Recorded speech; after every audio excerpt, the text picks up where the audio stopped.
Bienvenido a QuimiClass, tu espacio para aprender química desde cero. Hoy estudiaremos balance de ecuaciones químicas. Las reacciones químicas se representan mediante ecuaciones químicas. Por ejemplo, la reacción que tiene lugar entre dos moléculas de hidrógeno en forma de gas con una molécula de oxígeno gaseoso para la producción de dos moléculas de agua puede ser descrita a partir de la siguiente ecuación. Tenemos que dos moléculas de hidrógeno reaccionan con una molécula de oxígeno para producir dos moléculas de agua. Es importante señalar que este tipo de representaciones no solo indica el tipo de reactivos y productos, sino que también la cantidad y tipo de sustancias. Podemos resumir estos elementos descriptores en tres. Primero, los subíndices químicos. Estos describen la cantidad de átomos o secciones de una molécula, los cuales no se deben modificar, ya que están relacionados con la identidad de una sustancia en particular. En segundo lugar, tenemos los estados de agregación de la materia. Estas letras que describen si los reactivos o productos en una reacción química son sólidos, líquidos o gaseosos. Y finalmente, los coeficientes estequiométricos, que describen la cantidad de sustancia que participa en una reacción química. Algo importante a mencionar es que los coeficientes con valor 1 normalmente no se escriben.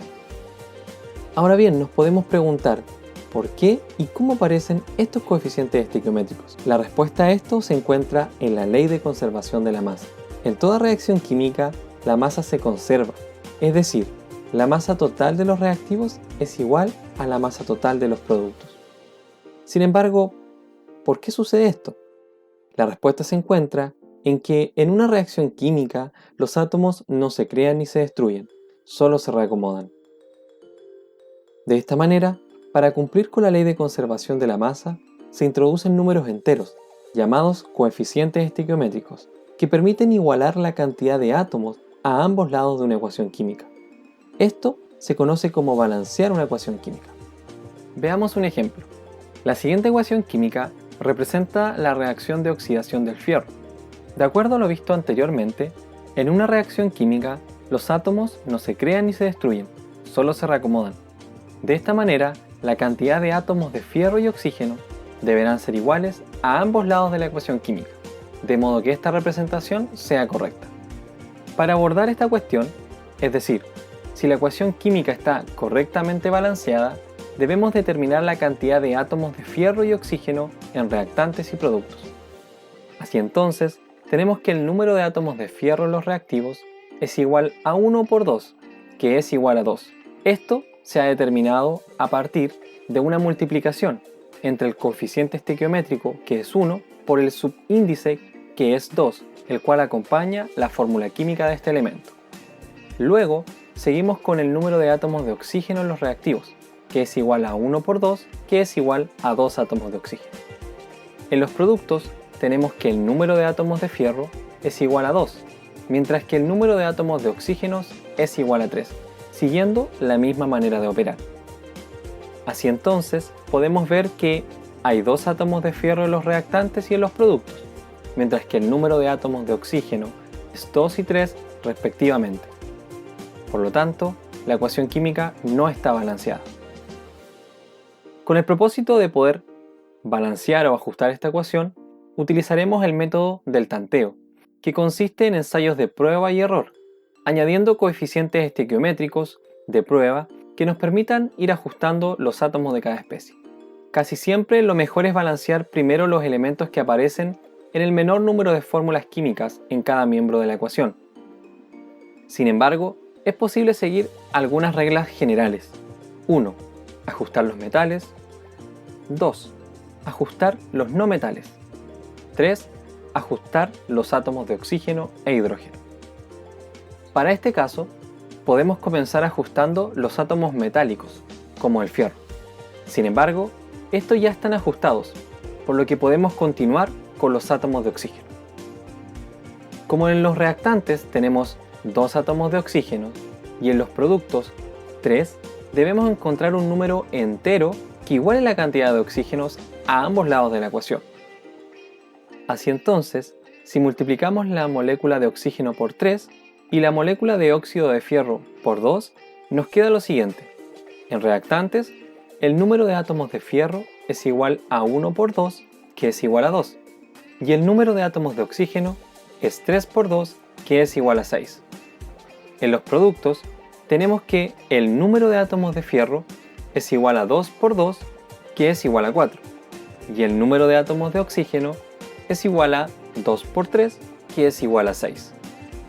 La ecuación aún no está balanceada.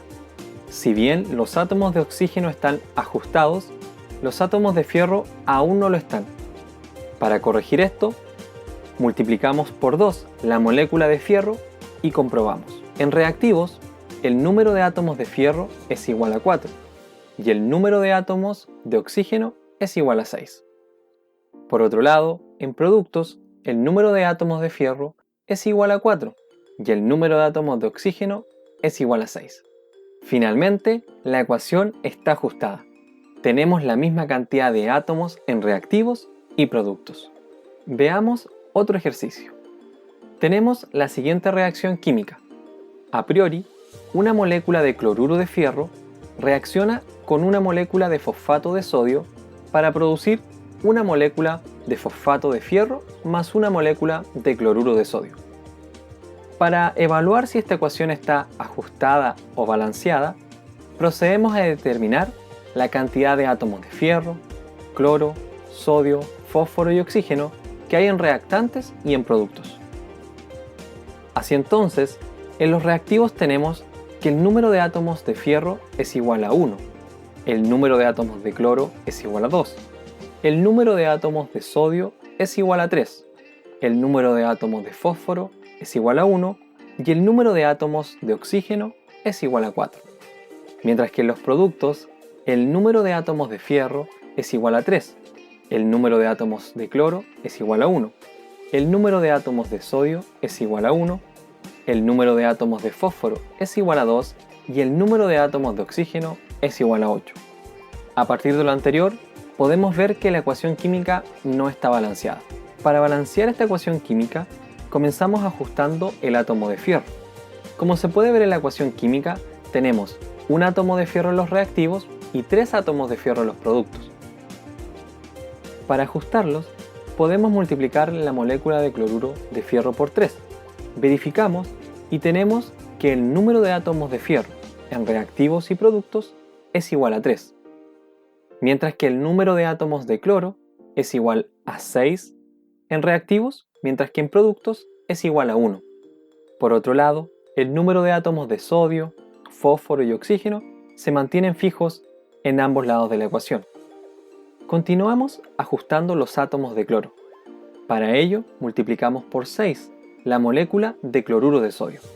Verificamos y tenemos que la cantidad de átomos en los reactivos se mantiene fija, mientras que en los productos el número de átomos de cloro y sodio ha cambiado. Los átomos de cloro están ajustados y los de sodio debemos ajustarlos. De esta manera, multiplicamos por 2 la molécula de fosfato de sodio. Verificamos y tenemos que el número de átomos de sodio en reactivos y productos están ajustados, al igual que el número de átomos de fósforo y oxígeno. Finalmente, nuestra ecuación química está correctamente balanceada. Espero que el contenido abordado en esta cápsula haya podido ser de ayuda. Nos vemos en una próxima sesión.